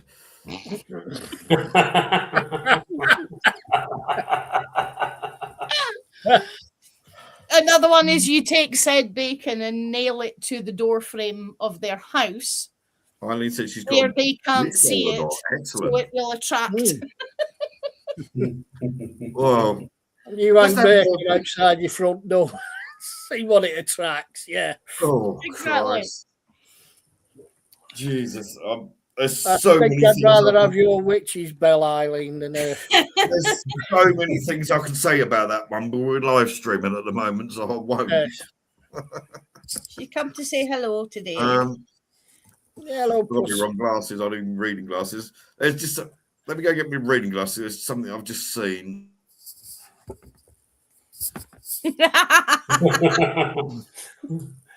Oh, I don't know, Black Pudding. You're dabbling with blood product there. That might be a bit dodgy. Yeah, that would be a bit much. Depends. You'd have to make sure the guy wasn't a Jehovah. I was going to say it all depends on whose blood you've made the black pudding with. That's ironic. I'm actually with my reading glasses, and I can see better than I can with my ordinary bloody glasses. I'll look at it in a minute. What are your thoughts on blood magic then? Yeah. Powerful stuff. Powerful stuff. I think it's a little bit. Yeah, losing words. It strengthens your belief in it. But nowadays there are so many things going around. Yeah. It's far too dodgy. I mean, it's like these people who indulge in the modern day vampirism. You have to have a donor who is safe, and you have to have practices that are safe. As I was going to say that, Androgynous. like during the mid 90s to very early 2000s, there was a real big thing about sexual vampirism and blood magic. Mm. And Yeah. when things started getting obviously too dangerous, that seemed to just disappear. I don't think I've ever heard anyone since about 2001 talk about that. I mean, I've come across a few people that do indulge in said kind of things, but it's not something I would ever get involved in, either the sexual bit or the spell work bit. But there's very much a sacrificial element to that, and when you're doing stuff that involves a sacrificial element, it's like you are tying yourself to a promise that you have to keep up. And if you don't keep it up, you believe yourself bad stuff's going to happen. So it's kind of like, nah, just don't. But wouldn't it's like the voodoo and the Vodun stuff. I know quite a few things where people have come to me for removal of curses and jinxes and yada yada yada. I've had that as well. People coming to me for that too. Yeah. And a lot of the time it's people who've migrated over here and it's somebody in the old country that's done stuff. And my logical brain goes, nah, can't be. But then when you speak to them, stuff has manifested. So it's along the lines of the voodoo Vodun stuff. Somehow, I honestly don't know how, it seems to work. And it's one of the things that fascinated me enough to do a bit of research on voodoo, and I still don't see. I mean, voodoo is peculiar in the fact that it's a blending of a few of the old African religions and Vodun and Roman Catholicism. Papa Legba, the one that everybody knows from the Bond movie, the skull with the top hat, shades and cigar. Yeah. That's St. Peter. He's the guard of the gates. Is that the same as Baron Samedi? Yeah. Baron Samedi is St. Peter. He's the guard at the pearly gates. Isn't he also known as Father Saturday or something? He's known as because that's just translating it from French. Sunday is Saturday. It's just translating that. So, but it's like they used to believe in voodoo and that they use the Haitians have adopted it very, very strongly as well. They use the belief of zombies being by magic, but that just turned out to be different powders and different things and all that. But again, there's that side of it. There's that control. And if your witch doctor's telling you use this powder on them, they will become, and it works. Again, that power of belief, it's like everything. If you've got the belief, 99% of it is true. And you will not be talked out of it. It doesn't work. It's like, and it's not even just the old ways. I mean, 2009, I was on a cruise and we stopped at Haiti, one of the wee islands just off of, it's a section of the main island that's owned by Royal Caribbean. And I came down the stair, ready to go off and have a saunter around. And one of the staff is like, whoa, whoa, whoa, you have to go get changed. And I'm like, what? He's like, you're wearing white and purple. I'm like, yeah. He says, you can't. It's the 1st of November. You have to change the color of one of the items or both if you can. And I'm like, what? And he wasn't going to let me off. So in the finish up, I went back to my room and got changed and came back down in different colors. I'm like, right, what's the deal with that? He says, the 1st of November is Baron Samedi's day. Anybody wearing white or purple on the island on the 1st of November will be considered possessed, even if they aren't acting like they are possessed. and the locals will either avoid you or they'll try and get you to stuff you really don't want to do. Mm-hmm. And I'm like, this is 2009. He's like, yes, he says, but here it's still 1890. Voodoo and Voodoo are still very, very heavily done around New Orleans and things like that, even today. Mm-hmm. Yeah. It is an interesting topic, but fascinating. It is a fascinating topic, but I've never actually really wanted to. I can't say I've not ever wanted to practice it, because there's a lot of people that, if I knew what to do, believe me, I'd be putting plenty of spells out there. Yeah, but then you've got to remember what you send out comes back to you. Yeah, the law of three. Yeah. Well, if you're dealing with the Vodun stuff and the voodoo stuff, it's not a law of three. It's just, it's going to come back at you. Yeah. Yeah. Where does the law of three come from? Is that a Christian thing that's been put on top of it? It's pre-Christian. Trinity? It's pre-Christian. You've got the three phases of the moon, the new moon, the full moon, and the no moon, basically. Mother, maiden, crone. Oh, I've heard that saying. Yeah. Mind, body, spirit, or mind, body, soul. Mm. And then the Christians came along and made it the Trinity. Yeah, the Trinity. 3 has always been the magic number. For as long as there have been numbers, 3 has been the magic number. Because there is daylight, there is nighttime, and then there's that time in between, be it morning or evening. Everything is in 3s in nature. So would be all a balance. So would be like using numerology to like divinate the future, and that would that be classed as witchcraft?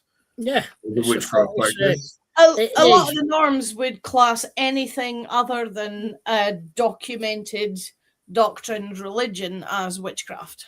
Okay, you're doing something to get a result. Yes. Yeah, because remember, a blood test in the 1600s is witchcraft. Yeah, it's all a belief. It's all a belief trait. It's all, if you believe, it's like to some people, religion's a witchcraft. Yeah. Well, you believe in a sky fairy. Prayer is spellcasting. Yeah, exactly. Really, it is. You're asking for something. Yeah, and we don't want you doing that because that's our spell.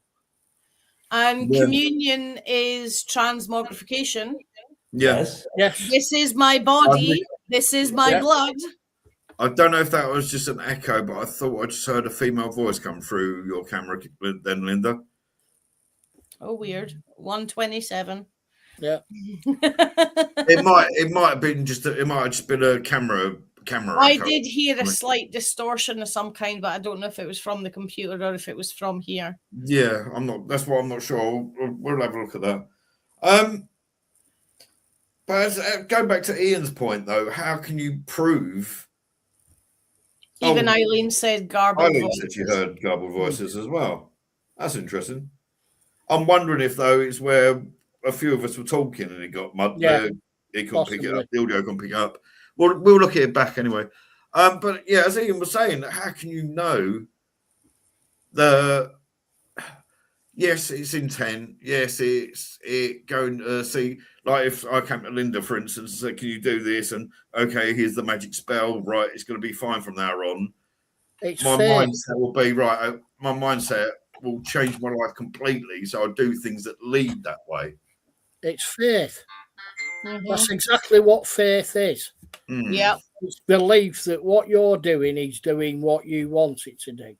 And if it doesn't work, it's because you've not got enough faith to make it work. Well, yeah, I've got that. Thanks, Joe. How's it? That's it. Hearing that, though, it's just really, really distracting me hearing that.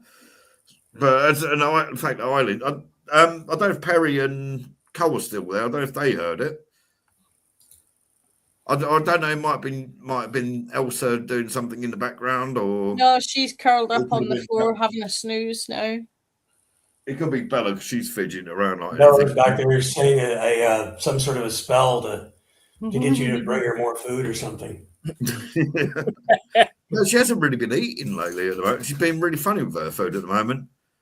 She's got to the stage that her food has to be separate. Her biscuit, they have to be in the same bowl, but her biscuits can't touch the meat. If they're touching, she won't eat the food. That's why Madam's got three That's like my brother and my nephew. Eat everything separately. They can't touch on the plate, and they've got. Why I look at it, it comes She's out. got three different food bowls because of that. So it may as well go in mixed up. Oh yeah, you get the. But it changes the taste and the texture, and it's just. No, it's bloody lovely. The whole point of it. Yeah, I've never really been fussed about it. It's like when folks say they don't want stovies, they want mince and tatties. It's like, so what you should actually be asking is, do you want it mixed or not mixed? Right. Because it's the same thing. Yeah.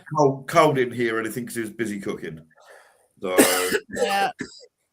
I don't know if Perry. Perry said he didn't hear anything either. Perry didn't either. Okay, we'll check that back anyway, can't we? So it's easy enough to do. Mm-hmm. Right, what we're going to do, as I was saying in chat earlier, maybe broach cryptids again. I may not be here next week. I got to go up to the hospital for a couple of nights for catheterization and a biopsy on my heart and all that kind of stuff. They said 2 nights. I should make it. The last time it was 6. So, so I may or may not be there. That's come around really quick. It don't seem like 5 minutes ago. No,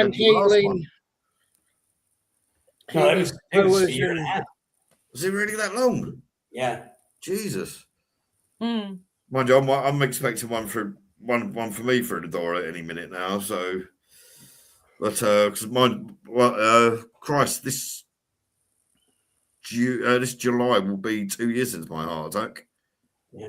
So it's, to be honest, I'm lucky really because it's only the microvascular angina I've got, and it's not life threatening or anything, so that don't bother me. It's just it's a pain in the ass when you're about to do something and it comes on and you got to sit down for 5-10 minutes before you can get on with what you're trying to do. My boss's wife had her triple bypass on Monday. Oh Christ, wish her well for us. After having it delayed 3 times over the Christmas period.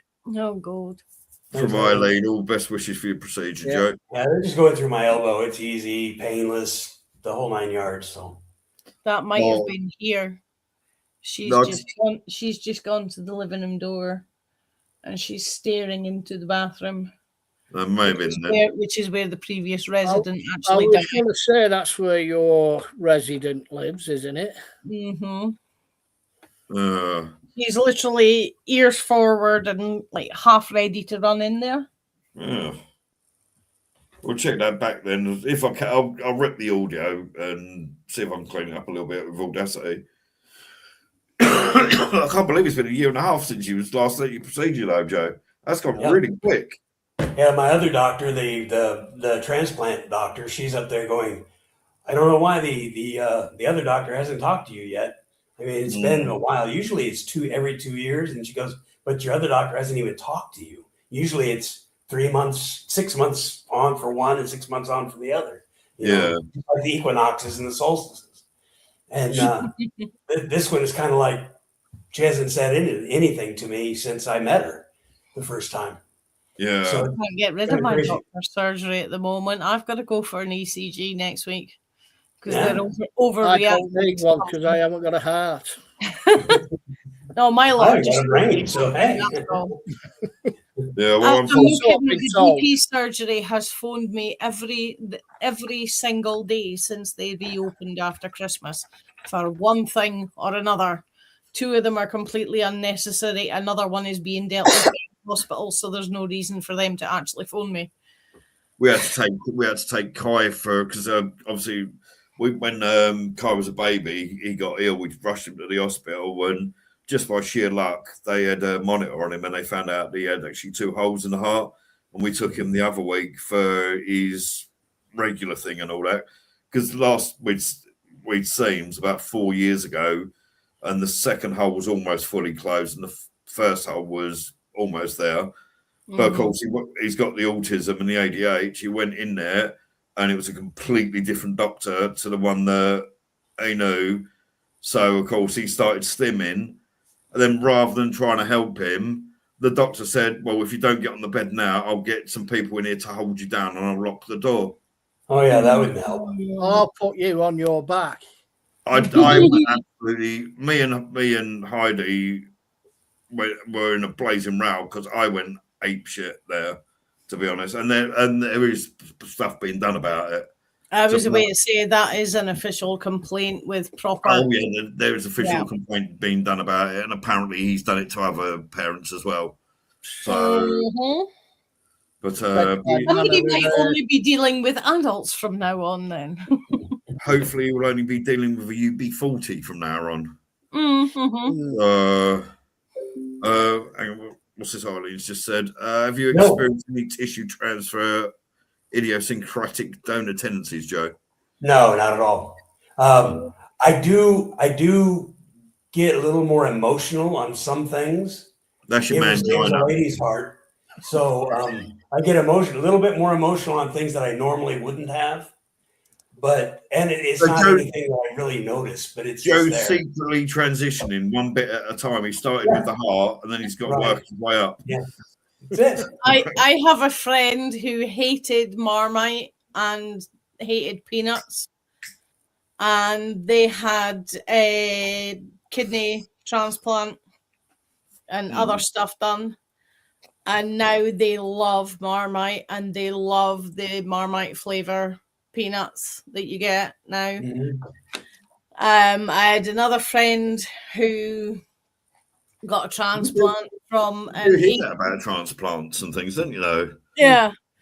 Another friend got a transplant from an 18-year-old bloke, and this is a lady. She started chasing after 17-year-olds. No, but she now loves motorbikes. That's interesting. Where's she the problem? wasn't interested before. Yeah, that's not an issue whatsoever. Even she turned around. She says to me, she's like, "This is really weird." The person her donor actually died on his bike. So yeah.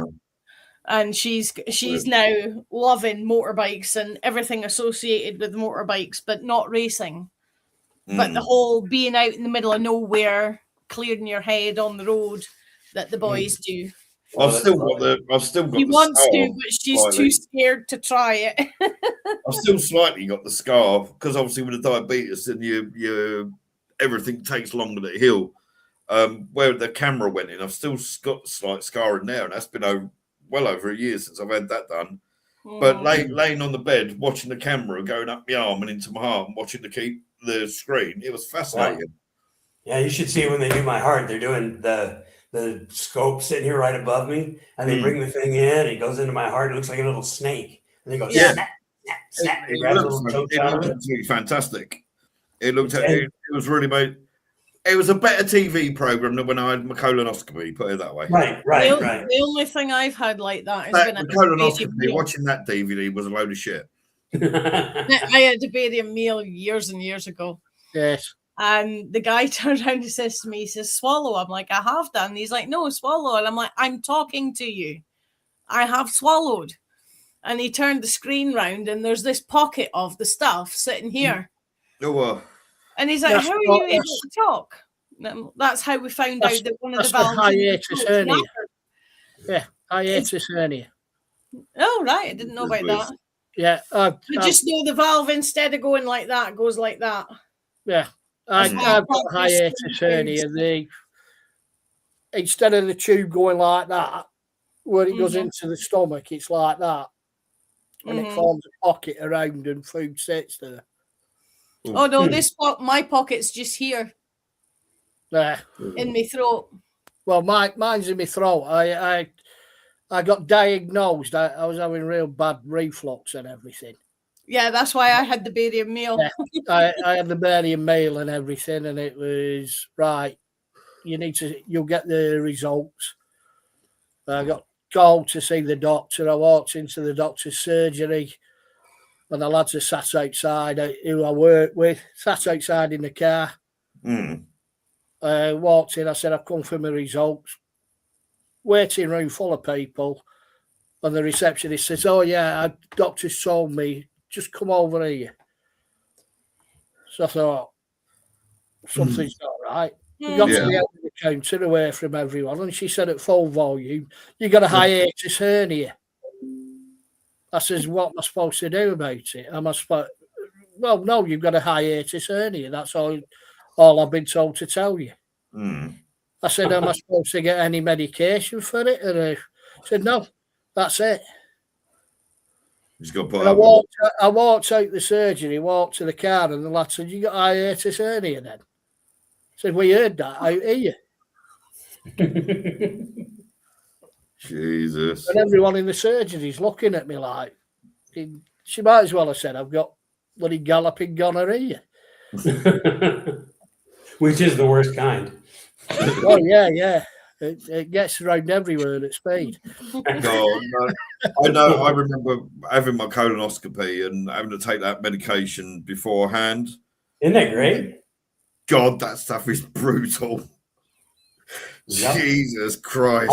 When I was in the hospital prior to my transplant, I had to get a colonoscopy just to make, do all that kind of stuff. So I did it on a Sunday night for a Monday morning colonoscopy. I go in, drink all the stuff, go in, and then they come back and say, well, you weren't clean enough. So you got to do it all over again. So I'm still not eating. I'm starving. So we've got a jet wash for you. Yeah. So you got to do all the stuff again, and you got to drink it all, and you go through it all again.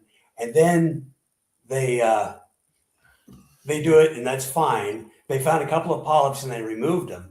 A couple of days later, I'm getting up to go into the bathroom and blood falls out. They didn't cauterize it very well. So now they got to go back in again, third time, and go in and cauterize it properly. And everything's, it was all behind. I was a brave boy. I done it without any gas or air. I really wish I hadn't done it without any gas or air, but that stuff is brutal. Literally, you only need one sip of that and you can paint the fourth bridge. Yeah. That stuff is absolutely brutal. Problem's a cameraman. Yeah. It's the fact that they can manage to get 7 foot of camera inside you that's a bit. Yes. I did offer to use that, but they said no, maybe that's a bit big. So. Not high enough. As I say, next week, and we've got off topic. I've learned a lot here that has actually made me think that I might sit down and do a bit of reading tonight. Because I'm getting bored of YouTube. That's what I tell everybody when people come to me and they're like, "Oh, I want to be a witch," and I'm like, "Well, what do I do?" And I'm like, "Everything you see in the library for any and every religion possible, read all of them, then make your decision." Yes. Yeah. It's not a case of I want to be, because it's probably nothing like what you think it is. No. Do your research, see what fits you. You might be a pick and mix like me. You might turn out to be Jehovah's Witness. You might turn out to be Muslim, Hindi. Yeah. Taoist, whatever. It's not so much to learn to actually start practicing. It's just the stuff that I've learned tonight I've found interesting. I just want to not learn to practice, but learn just to find out about it. Just learn about it, just curiosity's sake. There's use of crystals, there's use of herbs, there's use of, Reiki. Yeah. Is a form of witchcraft because it's remote healing. I can give you a joke about that. Go on. At work, we had a customer in who didn't know they were sensitive to those who no longer have a pulse. They had an incident in the building that gave him a full angina attack. What? And he didn't want to phone the ambulance or whatever. And I turned around and says, right, what do you want? Tea or coffee or water? That's all I can offer you.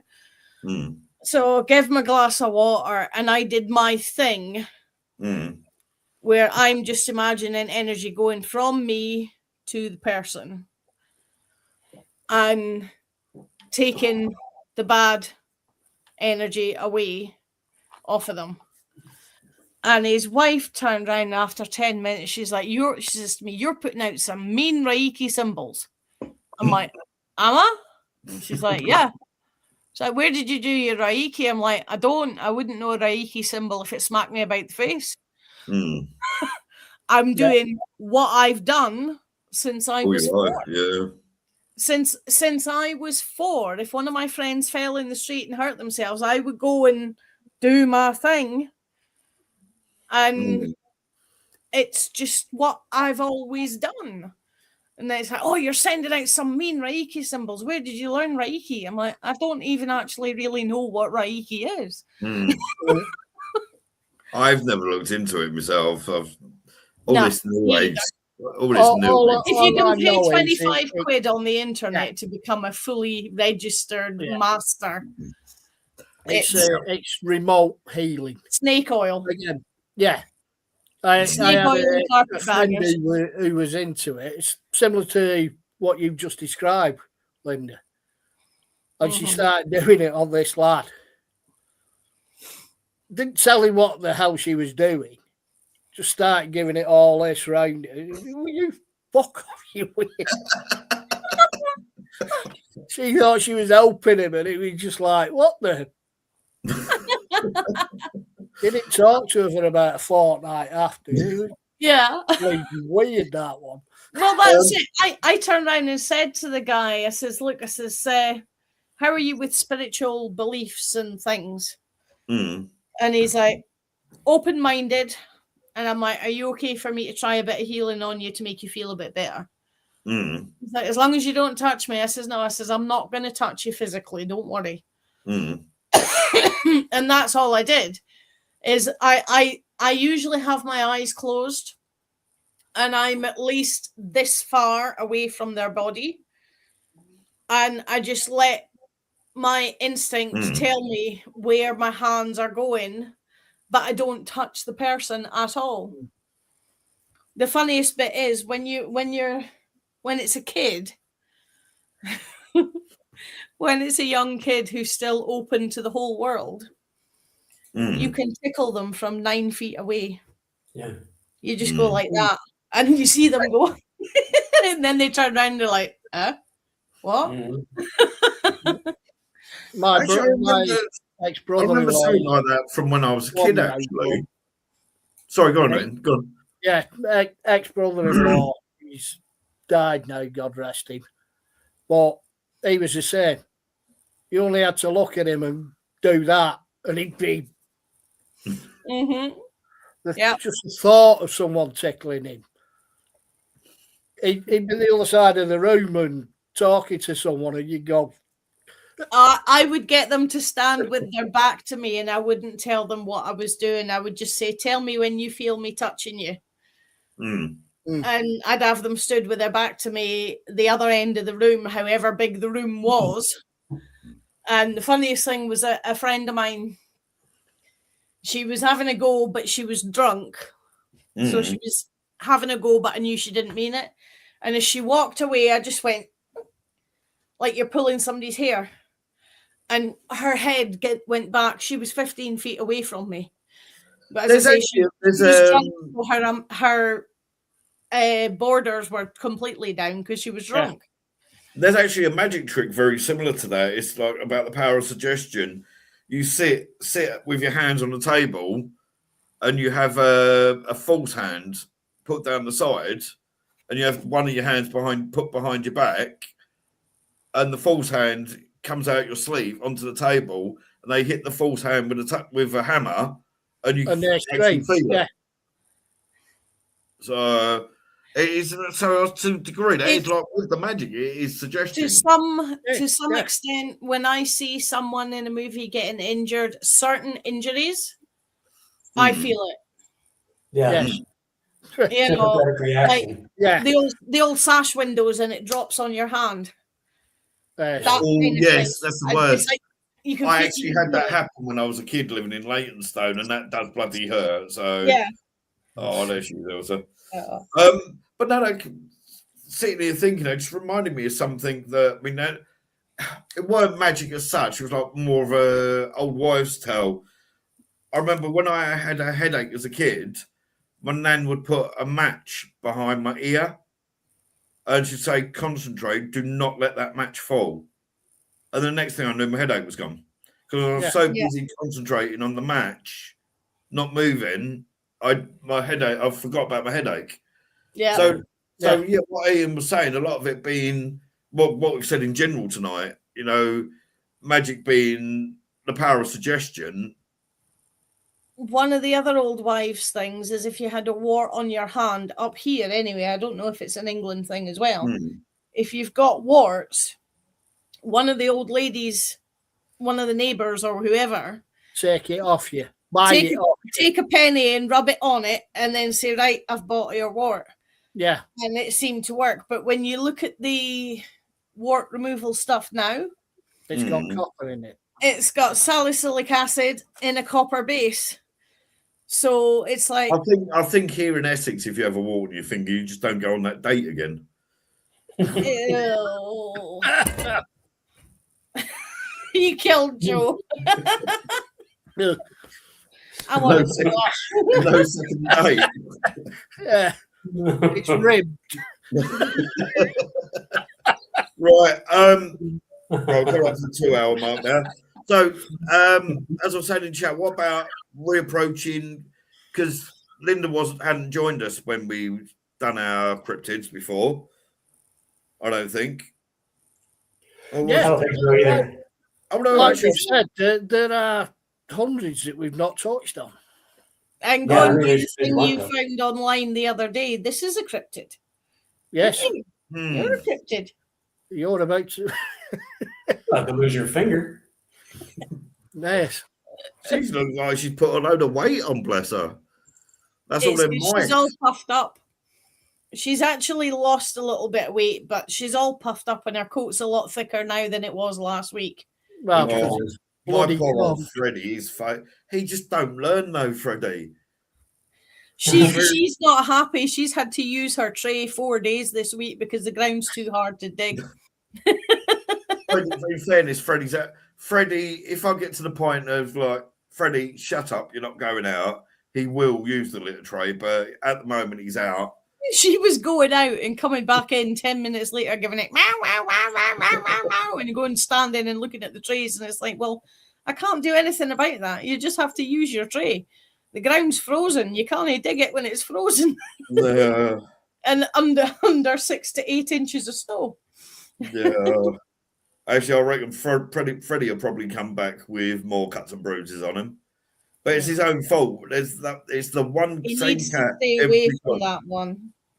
But he don't. He goes straight out looking for it. So I think it's a case of you've beaten me, and I'm going to keep coming back until I finally have a win on you. Then I'll leave you alone. His poor face. It's the power of belief. Mm-hmm. Maybe do a spell for him. He's got a cut right by the side of his left eye. Literally half a millimetre further closer, he would have lost his eye. But he just won't learn. No. He will not learn at all. You I take it he's not been done then. Stupidity. No, he hasn't. Yeah, that's why. You get them done, they lose some of the ego. Yeah, it's bloody where I know it's really expensive. I suppose that would work on humans as well. I don't know. I had a friend who was told that if he got a vasectomy, that he wouldn't have kids anymore. And he got the procedure done, went home, and they were still there, and he was all pissed off. Hey, they don't work. They don't work. One of my previous exes was born 11 months after his father's vasectomy. And his father demanded he was tested when he was a child, and he is his. Yeah, it's not foolproof. I've always said about my daughter, I know she's mine, but her mother wasn't sure she was hers. What was that? Oh, was that Stuart Francis always comes out with that joke I like. He goes, "My mum left before I was born." Yeah. Oh. Yeah, that was on Only Fools and Horses the other day. He turned around and said, "Yeah, my dad left 2 years before I was born." He's come home to see his 1-year-old kid. He's been on active service for the last 2 years. Yeah. Yeah, I've seen quite a few of them. Yeah. It's like you get all these so-called heartwarming moments of soldier coming back and holding his newborn baby when he's been on active duty in Iraq for years. Yeah. Yeah, okay. And the fact that it's a completely different shade of skin to I was about to say, getting a vasectomy doesn't always mean you're not going to get it, but it does change the color of the skin of the baby. Yeah. Right, so next week, returning to cryptids. I'll let you know if I'll be able to make it. Yeah. Yeah, no, it's obviously your thing's far more important, Joe. Oh yeah, it's pretty boring. I just sort of sit there and stare at the ceiling. Life comes first. Simple as. Yeah, it does. And we've said multiple times, we ain't in. Yes, it's nice to have subs. Yes, it's nice to have watches, but we do this because we've all been doing this for absolutely years. Yeah. And it's just it's a laugh to take the piss out of each other and talk about the different things that we've done throughout the years. Without having to worry what Joe Public's going to say and how they're going to react with the ratings and blah, blah, blah, blah. Exactly. We're not as if we're doing it monetized or anything, any shit like that, is it? Really? I won't let fame go to my head. I've told you and Joe can have the beer and bitches. You and Joe have the beer, I'll have the bitches. I'll have the chocolate. Having seen some of them, welcome. Yeah. I think I'll go for the beer, actually. Right, so brilliant as always. Hope you guys we've dropped down to 3, but we've been waffling, so I ain't worried about that. No. Next week, then Joe hopefully will be here. If not, our thought's going to be with it. It's all going to be straightforward. It's just laying there watching the TV for 10 minutes, isn't it? Really. So yeah. But all fingers crossed for you on that, Joe. Hopefully there ain't no. How long's it been since your surgery? This is year 10. 10 years already. Yeah. No, November will be 10 years. Yeah. Jesus. Yeah. Got a new heart 10 years ago. Christ, Night, Eileen. I remember you saying about having to go in for it. It don't seem like it was a decade ago. Yeah, 2016. November 2016.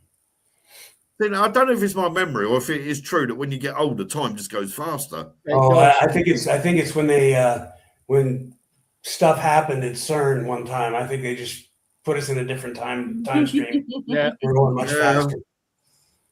No, it does. It goes a lot quicker. A lot quicker. It does. It really does. So it only seems like what? Only seems like 5 minutes ago that Kynan was born, and in about 3 months he's going to be 10. I can remember Tasha being born like it was yesterday. Yeah, he's 33 this year. Yeah, right. It's insane. I got my son when he was 6. He's going to be 23 in June. It's like what? Yeah. I think that when you get to about 30, somebody puts a fast forward button on. Yeah, I really do. Yeah, and it's not on the basis you want it on. No. That's the issue. The old Joe who wants to live forever, not bloody me. I can see perfect with him on now. And now I've taken the bloody things off. There's about 12 of you. Now, see, when I get up first thing in the morning, I'm trying to lose weight. When I get up first thing in the morning, if I'm trying to read something on the computer, I have to do this and put them inside my normal glasses because I can't do very. My dad would like you. He needed 2 lots of glasses. Yeah. But he refused to go and get his eyes done, and he'd read like that. I usually just read like that. Thanks, Paul. But cheers, Paul. I tried varifocals and sprained both ankles within 2 hours. Varifocals and medieval spiral staircases do not work. No. I tried giving me dad varifocals. I use bifocals. I use the big said bit here- to go for a P once. I thought, well, that's not mine. It's too big. Put it away and piss yourself. So, Yeah. but no, He I'm at then the stage. I'm at the stage. I have to go like that. optician. Read. Yeah, and they gave him varifocals, try those. When he put them on, and he said, "Jesus Christ, no." He says, "What's up?" He says, "It's like looking through Venetian blinds." He says, "I can see the different. No, you can't. He says, "Yes, I can." You He put them on. He said, "There's 7 layers." Yeah. And the optician was looking at him like, "You shouldn't be able to see those." He said, "Well, I bloody can." Yeah. He's like looking through Venetian blinds. Yeah. It's like my last pair of glasses were the rimless ones. They literally just had the very, very thin bit up here to hold them in place, and like and like the see-through stuff here. Yeah. I could literally see the whole frame. I could even see the thin stuff. Mm-hmm. And even now, looking, You can always see a whole frame. I can see the frame, the whole of the frames constantly. Yeah. And it is really irritating. I had to stop wearing. I used to have like the Lennons, and I had to stop wearing them because I kept looking around them. Yes. That's Ellie used to have the round glasses like that. I was going to get a pair of them, and when I tested them, when I was in like Specsavers, I tried them, and I was looking at because now you can have like the camera so you can see what it looks like, and I was looking above them. Yeah. And I could. Yeah. But now my safety glasses are bifocals. Mm-hmm. And the bottom part is the reading bit, which is what I need them for. Yeah. But as you said, Linda, stairs and you're going downstairs going. Yeah. I did that when I got this me, you just have to look through the top half when you're going down the stairs. You can't, and because you know what I did? Down like that. Yeah. You know what I did? Like that I just went, hello. Yeah. You can't see past them. Well, I often have to go like, if I'm looking at something, I have to often go like that Exactly. to do it, because I had to try that with the curbstones after I sprained both ankles. I was doing that curbstones for the rest of the day, and by 3:30, I walked back into Specsavers and went, "You can have them back. Can I have my single visions back, please?" Yeah. But it's the same when you're on site. Like I said, because the bifocal, the level is just below where you look. What you're trying to read, and you're like that. Yeah. Yeah. I've seen me first thing in the morning, even though these are normal ones, they're single visions. I've seen me first thing in the morning. I can't read it there, but I can read it there. Yeah. And I can read it there. Yeah. And it's like, they're single vision. That shouldn't happen. Yeah, but it's just the muscles. I've got umpteen different. Yeah. This is actually a pair of over there. I must have about 5 or 6 pairs in there. That's a pair of collars. I found they're handy for doing forms first thing in the morning. Yeah. The first pair of glasses I ever got, I've still got. Christ. And they are now. I used to use them for reading close-up work. Now I put them on and I can see clear as a bell 6 foot away. The first pair of glasses I ever got, I donated to be recycled or sent to Ethiopia or wherever. In 1987. And they came over on a boat last week. The first pair I ever had, I was 11, and I hated having to wear them. And somebody invited me to come and play football, so I put my glasses in my pocket, and I can't see them anymore, so I just have to not wear them. Strategic planning, don't you know? Because they got scratched with all the sand in the pocket. I've got to a stage where I prefer to have to wear glasses all the time, because I am fed up of going like that to do things. And then that's exactly what my mum did. That's exactly what my mum did. Anything close, I need glasses. Distance and the rest of it, I'm fine. Yeah. Well, I have noticed since, because it was only last year that I was told it was only last year I was told I had the eye starting. But I have noticed in my left eye, I'm getting is it called a vignette or whatever they're called? Yeah. Like what you said in the old black yeah. and white movies. I'm stuck because CJ was about 6 months old. So it's like 11 and a half years ago. We were sitting down watching The Simpsons, and then suddenly, just literally everything out the left-hand side of my peripheral vision went black, completely black.